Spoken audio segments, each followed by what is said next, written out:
I would say we raised the standard in the eyes of you guys and the fans, but our standard has never changed. Coming in here year one, I expected to win every game, and that's how I go into every single game thinking, I'm not going to accept losing. All right, so Burrow's got that perfect season mindset, but Kyle, you brought this up yesterday. It was a great point. In the last 30 or so years, there's only been one team who lost the Super Bowl and got back the next year. It'll be no surprise to anyone watching at home that was Tom Brady and the 2018 Patriots. So why could these Bengals be different and return back to the Super Bowl this season? Kyle, I got to ask you first, your thoughts. Yeah, I mean, they probably won't. I'm sorry. Good morning, Cincinnati. I hope they do. It'd be a really good story. Just not the way it works. Even what we just saw there. There's the Patriots, who are just kind of an exception in so many ways. And then the Bills teams in the early 90s who got back 3 times. They're their own exception. It's unbelievably rare. For some reason, recently, the Golden State Warriors could get back after losing the finals. The Dodgers could get back after losing the World Series. If football doesn't happen. So let's just look at this and maybe pull some lessons learned for the Bengals out of the last 5 years. Look at the top there, the Chiefs. Why didn't they get back? Well, they started 3-4, and Mahomes threw a bunch of interceptions. He wasn't playing like an MVP. The 49ers, 2019, injuries, boom, Bosa, Kittle, Garoppolo, season over, more or less. The Rams, up and down, just didn't have the mojo, the Jared Goff hangover. It just didn't click that year. The Falcons, they lost both coordinators, including Kyle Shanahan. Their offense went from number 1 to number 16. And finally, the Panthers, the one I think is very interesting because if there's any comp, it's this young, cool quarterback, a young, fun team who seem to be on the way up. Nope, they lost most of their secondary, started 1-5 after the dabbing season. Cam didn't have the magic. Good night. So is there hope for Cincinnati to actually get back to the Super Bowl to break this streak? Of course there is. And I think the reason we're all so enticed by them is because of their youth. They got a second-year quarterback, and they have that maniac as a rookie. They're so young. They're so on the way up that it wasn't like they just spent every resource and every ounce of energy they could get in there. And it's all the other reasons that Peter and others on this show have talked about. They didn't get fleeced in their coaching staff. They brought in more players. All the recipes are there to get back. But the best reason, guys, is just it's damn hard. It's really hard. There are 15 other teams in the AFC that are ready and that are loaded and they're healthy and they love their coaching staff. I would love to say, I think the Bengals are going to be the exception. But bleep happens, guys. It doesn't typically happen. I hope they get over it.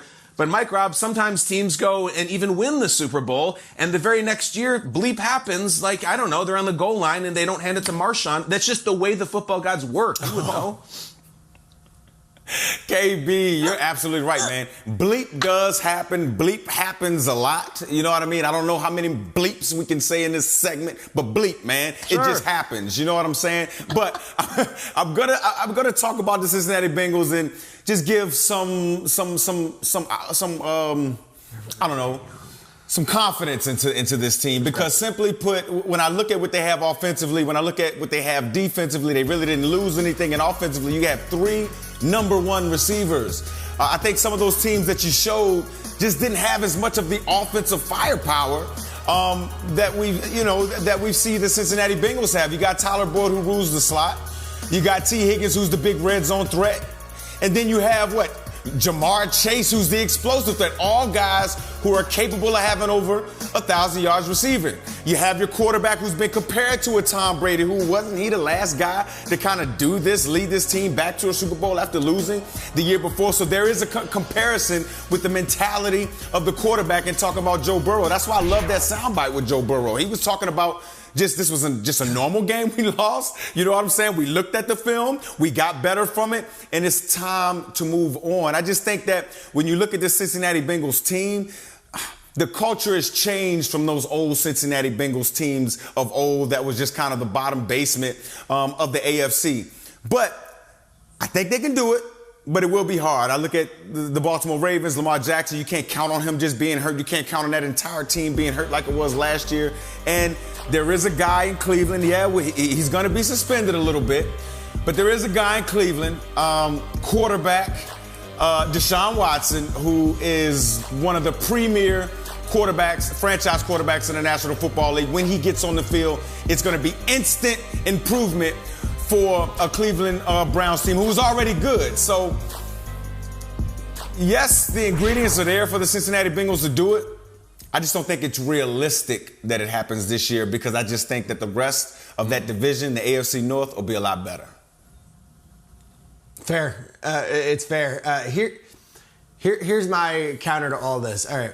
What's a bigger accomplishment? Getting back to the Super Bowl despite the history of all these teams who have failed to do so? Or getting to the Super Bowl after being the worst team in your conference 2 years in a row? Look at the numbers with Zach Taylor as the head coach and what they did last year.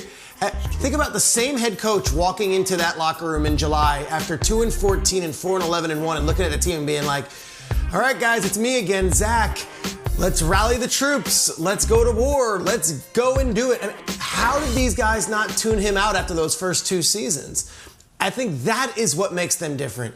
The fact that they have been to the very deep depths of the valley, that they have been at the bottom of the mountain, the nadir of the conference, and the same coach was able to look at them and be like, trust me, have faith in me. He can walk into that locker room now and say, guys, what we're going to do this year, it's not even going to come close to what we did last year. The fact they went from 2 wins and 4 wins to the Super Bowl with the same coaching staff is miraculous. And then, Michael, you mentioned this. Shout out to our friends at LFG Cincy, the shirt company. This is what they have. That's dope. This is what they have. They have a young core that is not on their second contracts yet. There's a window. They can afford all these guys. As much as we could say that they're going to be this group for the next 10 years, there's an urgency here. And I think they know there's an urgency here. Not all of those young guys are going to get paid. And Jesse Bates might be learning that right now, that, hey, there's a salary cap in football. And just because we were all drafted by the Bengals in the last few years doesn't mean we're going to be hoisting Lombardis 10 years from now.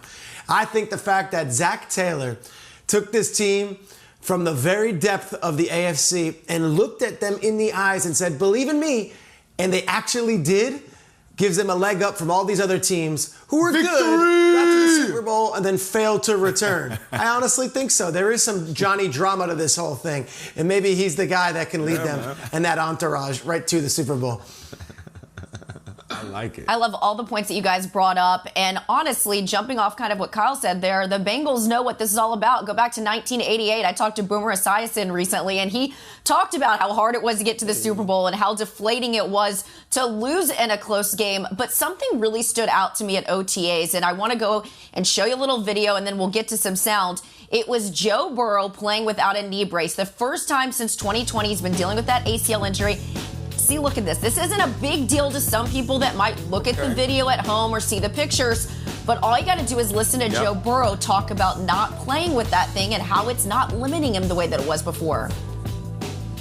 Practicing without a knee brace significant? Yeah, it's fun. I don't really like wearing that thing, so it's good to have that off. You think you'll play with one, or is that a thing of the past? To be determined. No, maybe I don't anticipate wearing it, but maybe you get to game day and feel a little more comfortable having it on, so we'll see. So my point in bringing this up is, yes, he's getting a lot of upgrades around him in lieu of the offensive line. I mean, he's getting a guy like La'el Collins there, who was big for Dallas.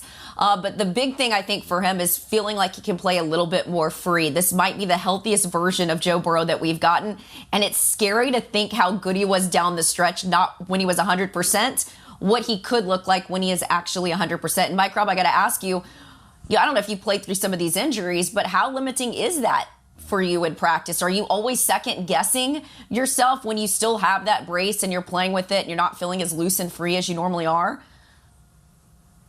Yeah, so when I played quarterback at Penn State, my first couple of years there, we were forced to wear knee braces on our left leg and the front leg. Most quarterbacks understand that some teams force you to do it. And it's not that it hurts or anything, but you just know the brace is on.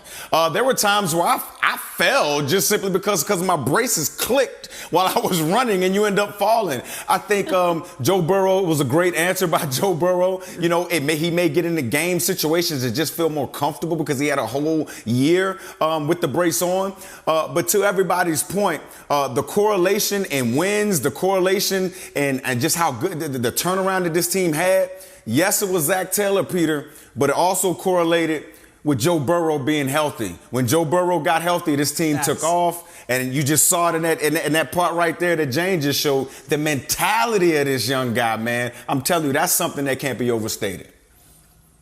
Facts. I love it. Thank you. I put you on the spot there, but I figured you probably have some pretty good insight there.